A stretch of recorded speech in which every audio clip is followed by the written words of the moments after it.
Good evening દોસ્તો. કહેવાય છે ને ધરતીનો છેડો ઘર. ઘર સાથે ઘણી યાદો જોડાયેલી છે. મારા મતે જોઈએ ને તો કોઈ એમ કહે ને કે આપણા ઘરે કોઈ આવે ને તો એમ કહે ને કે ભાઈ તમારું ઘર કેટલું સુંદર છે, તો એ આ ઘર છે.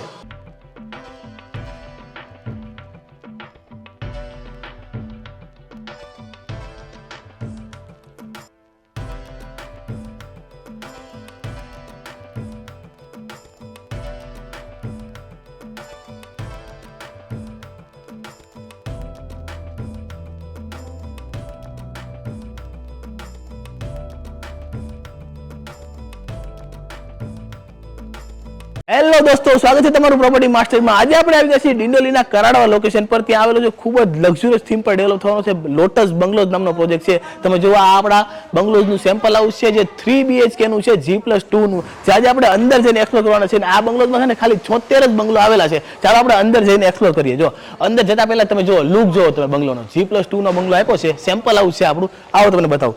જો અંદર એન્ટ્રી કરતા જો આ તમારો પાર્કિંગ એરિયા છે. ખૂબ જ મોટો પાર્કિંગ એરિયા આપેલો છે.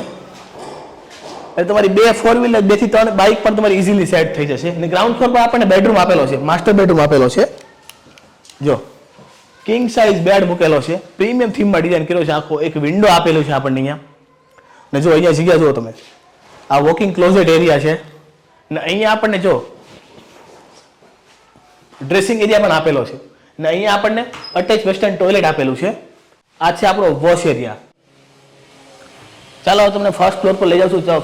ફર્સ્ટ ફ્લોર પર જવા માટે આપણને પાર્કિંગમાં સ્ટેરકેસ આપેલી છે, જો પ્રીમિયમ રીતે ડિઝાઇન કરેલું છે. આ છે આપણા ફર્સ્ટ ફ્લોરનો ડેક એરિયા. તમે જો ખૂબ જ મોટો ડેક એરિયા આપેલો છે. એટલે જો તમારે બી આવું ગાર્ડનિંગ કરવું હોય તો કરી શકો છો. તમારે ઝૂલો વગેરે સેટ કરો તો બી તમે સેટ કરી શકો છો. જો આ ગ્રાસની રેલિંગની સાથે આપેલી છે. ને 2 બંગલો વચ્ચે ખાસું એવું અંતર છે. એ તમારી પ્રાઇવસી પર પૂરેપૂરી મેન્ટેન રહી છે. ચાલો આપણે અંદર એન્ટ્રી કરીએ. જો અંદર એન્ટ્રી કરતા જ આપણને ખૂબ જ મોટો લિવિંગ એરિયા જોવા મળે છે. જો એલ શેપ સોફાની પ્લેસમેન્ટ કરેલી છે, સેન્ટર ટેબલ મૂકેલું છે, અહીંયા ટીવી યુનિટ આપેલું છે. ને અહીંયા આપણને સ્ટોર એરિયા આપેલો છે. તમે જો પ્રીમિયમ થીમમાં ડિઝાઇન કર્યું. જો લિવિંગ એરિયામાં ડિઝાઇન જો જે ખૂબ જ પ્રીમિયમ લાગે છે. ને અહીંયા પણ આપણને એક વિન્ડો આપેલી છે. એ તમને વેન્ટિલેશનની કે સનલાઇટની કશે કમી નહીં લાગે. આવો જો આ છે આપણું ડાઇનિંગ એરિયા. જો ડાઇનિંગ એરિયા મૂકેલું છે તો પણ ખાસ એવી જગ્યા રહી છે. ને આ છે તમારી કિચન સ્પેસ. જો એલ શેપનું કિચન આપેલું છે. આ રીતે તમે બીજો ડોર વગેરે સેટ કરો તમે તો કરી શકો છો. તો પણ જગ્યા જુઓ તમે, આ તમારા ફ્રીજની જગ્યા આપેલી છે. અહીંયા એક આપણને વિન્ડો આપેલી છે. ને આ છે તમારો basing area, toilet bathroom area આપેલા છે કોમન. ને અહીંયા આપણને વોશ એરિયા આપેલો છે. ચાલો હવે તમને હું સેકન્ડ ફ્લોર પર લઈ આવું છું. સેકન્ડ ફ્લોર પર આપણને 2 માસ્ટર બેડરૂમ આપેલા છે. ને ખૂબ જ મોટો ફોયર એરિયા આપેલો છે. આવો તમને બતાવું. ને જો આપણું સ્ટેરકેસ એરિયા છે, ફૂલ્લી હાઇટેડ છે. આપણને જો અત્યારે પ્રોપર સનલાઇટ મળે છે, જેથી તમને છે ને વેન્ટિલેશનની કમી નહીં રહી. અત્યારે આપણે આવી ગયા છીએ આપણા સેકન્ડ ફ્લોરના ફોયર એરિયા પર. તમે ખૂબ જ મોટો ફોયર એરિયા આપેલો છે, ફૂલ્લી હાઇટેડ. જો તમારે પૂજા રૂમ બનાવો અથવા તમારે મલ્ટીપર્પઝ રૂમ બનાવો તો બી તમે બનાવી શકો છો. ખૂબ જ મોટો આપેલો છે. જો તમારે સ્ટડી સ્ટેબલ અથવા તમારી નાની ઓફિસ બનાવી તો બી તમે બનાવી શકો છો. આ છે આપણા 2 માસ્ટર બેડરૂમ. પહેલો બેડરૂમ આપણે આ જોઈશું. ચાલો આ છે આપણા સેકન્ડ ફ્લોરનો પહેલો બેડરૂમ. આવો જો અંદર એન્ટ્રી કરતા જો ખૂબ જ મોટો બેડરૂમ આપેલો છે આપણને. કિંગ સાઇઝ બેડ મૂકેલો છે, બંને સાઈડ ડોર મૂકેલા છે. તો પણ બેડની 3 સાઈડ જગ્યા રહી છે. ને પ્રોજેક્ટ પણ ફૂલ્લી હાઇટેડ છે. તમે જો અહીંયા ટીવી યુનિટ આપેલું છે. એ તમે બેડથી ટીવી પણ એન્જોય કરી શકો છો. અહીંયા આપણને અટેચ વેસ્ટર્ન ટોયલેટ આપેલું છે વિથ વોકિંગ ક્લોઝેટ એરિયાની સાથે. જેથી કેવું છે કે બેડરૂમમાં તમારા વોર્ડરોબ નથી રહેતા. એટલે બેડરૂમમાં તમને ફૂલ્લી સ્પેસ યુટિલાઇઝ કરવા મળે. જેવો 7 સ્ટાર રિસોર્ટમાં જેવો કન્સેપ્ટ હોય ને એ ટાઈપથી ડિઝાઇન કર્યું છે આખું. આવો જો આ છે તમારું અટેચ વેસ્ટર્ન ટોયલેટ. જો આ તમારા અહીંયા કબોર્ડ એરિયા આવશે ને આ તમારો શાવર એરિયા છે. ડ્રાય ને વેટના કન્સેપ્ટથી ડેવલપ કરેલું છે. ખૂબ જ મોટું આપણને અટેચ વેસ્ટર્ન ટોયલેટ આપેલું છે.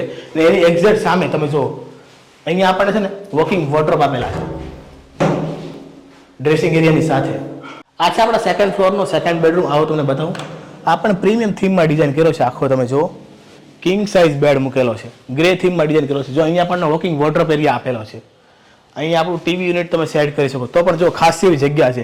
એટલે તો તમારે નાનું બાળક હોય ને તમારે ઘોડી વગેરે સેટ કરવું તો બી તમે કરી શકો છો.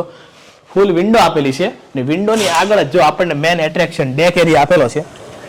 જો ખૂબ જ મોટી બાલ્કની આપેલી છે. જો ગ્લાસની રેલિંગની સાથે. એ સાંજના સમય તમારે અહીં બેહવું હોય તો તમે બેસી શકો છો, ટી કોફી એન્જોય કરી શકો છો. અથવા તમે ઝૂલાના શોખીન હોય તો જો ફૂલ્લી હાઇટેડ છે, તમે ઝૂલો વગેરે બી સેટ કરી ને બહારનો વ્યૂ જોઈ શકો છો. જો ખૂબ જ ઝડપથી કામ થઈ રહ્યું છે આપણી સોસાયટીનું. ને 2 બંગલો છે, ખાસ એવી જગ્યા છે.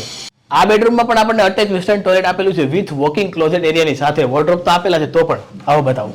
જો આ છે તમારું અટેચ વેસ્ટર્ન ટોયલેટ ને એની એક્ઝેક્ટ સામે જ જો અહીંયા આપણને ક્લોઝેટ એરિયા આપેલા છે. પૂરું પ્લાનિંગથી બનાવેલું છે. તો અત્યારે આજની આપણી સફર જો વિડીયો તમને ગમ્યો હોય તો અમારી ચેનલને લાઈક કરો, શેર કરો અને સબસ્ક્રાઇબ કરવાનું ભૂલતા નહીં. ને જો તમારે પણ ડિંડોલીના કરાડવા લોકેશનમાં એક 3 BHK બંગલોની શોધ હોય ને તો આ પ્રોજેક્ટની અચૂક મુલાકાત લો.